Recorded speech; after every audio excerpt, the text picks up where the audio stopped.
Good evening, everyone. Today we will talk about the causes and practices and effects of the Vietnam War.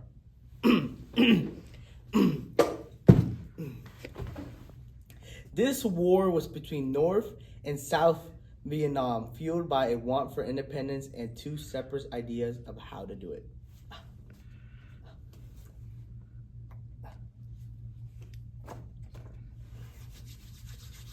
North Vietnam wanted to create a communist state with South Vietnam, while South Vietnam wanted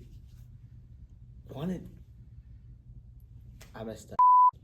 North Vietnam wanted to create a communist state with South Vietnam. While South Vietnam wanted capitalism.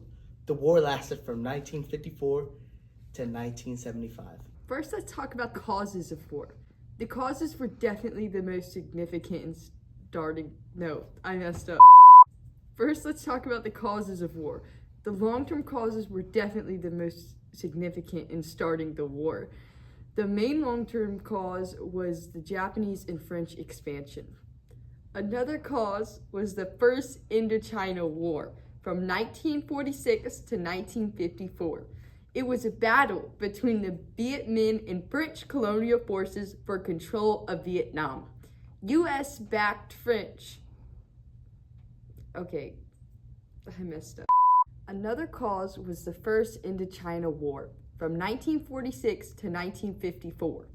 It was a battle between Viet Minh and French colonial forces for control of Vietnam. After the French defeat, the Geneva Accords established the 17th parallel, causing the division of North and South. This led to the war because the two sides were fueled by the Cold War tensions after U.S. involvement. Now let's talk about Geneva Accords, a series of agreements where the French gave up Vietnam territory and created an agreement aimed for a peaceful transition to Vietnam independence. Vietnam elections were scheduled and a border on the 17th parallel was set for 2 years. Agreements proved ineffective as North and South Vietnam did not want to give up their territory. I was told to speed it up, so actually short-term causes were the most important. The main short-term cause was the First Indo-Chinese War. It says here, the first short-term cause was the Tet Offense. On the 31st of January 1968, Viet Cong forces launched a coordinated attack against a number of targets in South Vietnam. This proved to be the deadliest battle of the war and is a prime example of guerrilla warfare. This sparked the start of the war. The next short-term cause was the Gulf of Tonkin. Hold up. 1 second. He meant resolution. The next short-term cause was the Gulf of Tonkin Resolution of 1964. This gave President Lyndon Johnson the authority to use force against North Vietnam without congressional approval. This prompted a sharp escalation of U.S. involvement in the Vietnam War. Now let's talk about the economic causes of the war. The U.S. provided funds, soldiers, and weapons for the war. They aided South Vietnam in hopes of creating a strong capitalist alternative to communism. The Soviet Union and China aided North Vietnam to sustain its insurgency against the South. They supported the communist movement. The war was mainly about ideological aspects. The communist North Vietnam, led by Ho Chi Minh, disagreed with South Vietnam, who fought for capitalism. The U.S. backed South Vietnam because of their belief in the domino theory. Thought bubble. The domino theory is the idea that once one country in Southeast Asia falls to communism, the rest will fall. North and South Vietnam wanted independence but disagreed on how they would rule. Ho Chi Minh Army fought for Democrats. I can't pronounce that word. Democrats, and North Vietnam fought for communism. There was also a few political causes. The Geneva Accord temporarily divided northern and southern Vietnam. The Vietnamese established a new government after World War II, a communist-led one-party state called the Democratic Republic of Vietnam. The U.S. policy changed towards Vietnam. The U.S. sent money plus arms to the French during the Indochina War, then supported the South Vietnam. French defeated at Dien Bien Phu. The French pulled out of Vietnam, leaving the region at instability. Now we will move on to the practices of the Vietnam War. The Vietnam War was considered a civil war. This is because it was a nationwide struggle of communist-led forces of the South and North against the American-backed up government in the South. The war can also be seen as guerrilla warfare because Viet Cong lacked advanced technology. They relied on attacking American troops head-on and by surprise with the goal of exhausting them. Some of the technology that was used during the Vietnam War was the Bell UH-1 Iraqi, otherwise known as the Huey, the F-100 Super Sabre, Claymore Mine, TOW missile, and Agent Orange. Man, she yaps a lot. Anyways, the Huey was a technology used in the air and it was mainly used by Americans. It was first used in 1958 when it was shipped off to Vietnam and used by Americans advisors in a dust-off medical evacuation mission. It had major impacts in the Vietnam War since it helped with transportation of troops, helped transportation of materials in a more effective way. It was used for aerial attacks and it was used for search and rescue duties. Anyways, the F-100 Super Sabre was also an important technology used throughout the Vietnam War. It was used in 1965 during the first month of Operation Rolling Thunder, the first organized bombing campaign against North Korea. It was also used in 1964, where the first of many F-100 began strike mission against Pathet Lao insurgents in northern Laos.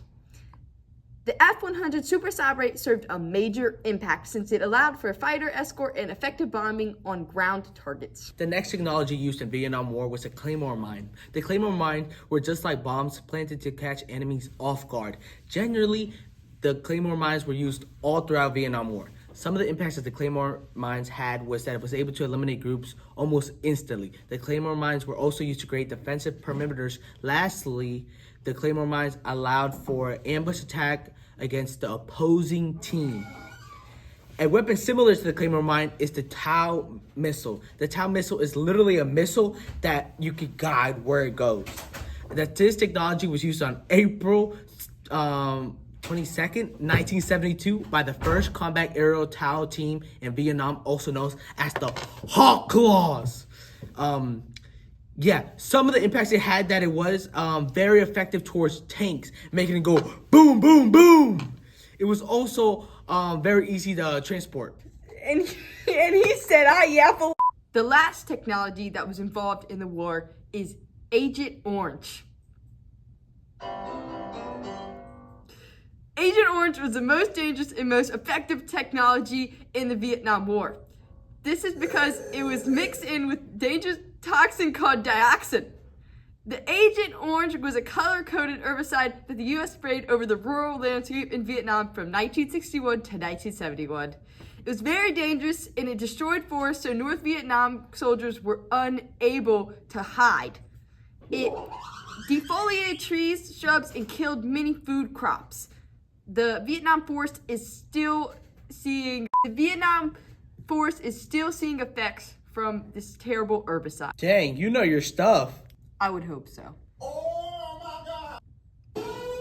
Anyway, some of the foreign power involved throughout Vietnam War was the U.S. It helped Vietnam so that it wouldn't fall into the hands of the communists, which was North Vietnam. In doing so, they provided millions of dollars in aid, as well as increasing numbers of military advisors.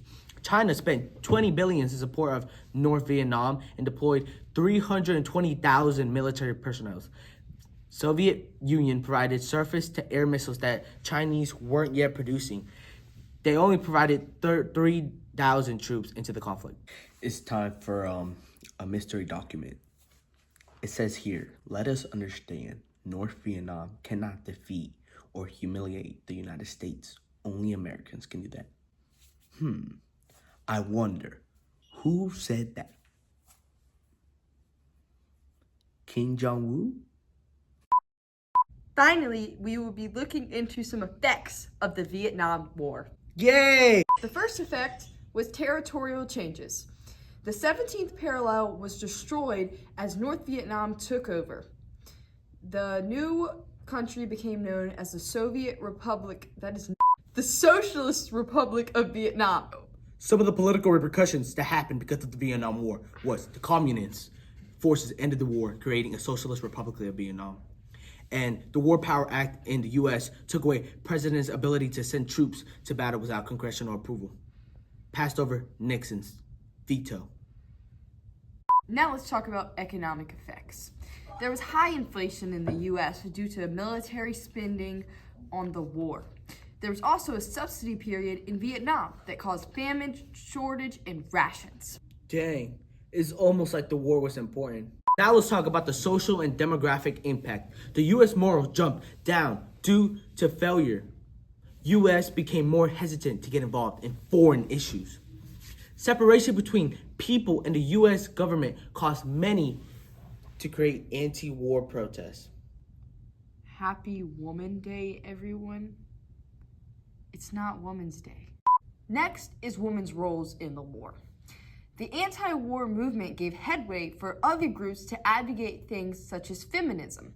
The war led to greater activism and awareness of systematic inequalities.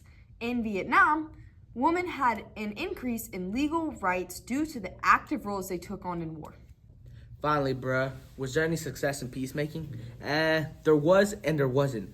Paris Peace Accords, the U.S. failure because troops were withdrawn in 1973. In the South fell to communism in 1975. Women advocating for peace emerged as leaders. Example, Women's Strike for Peace.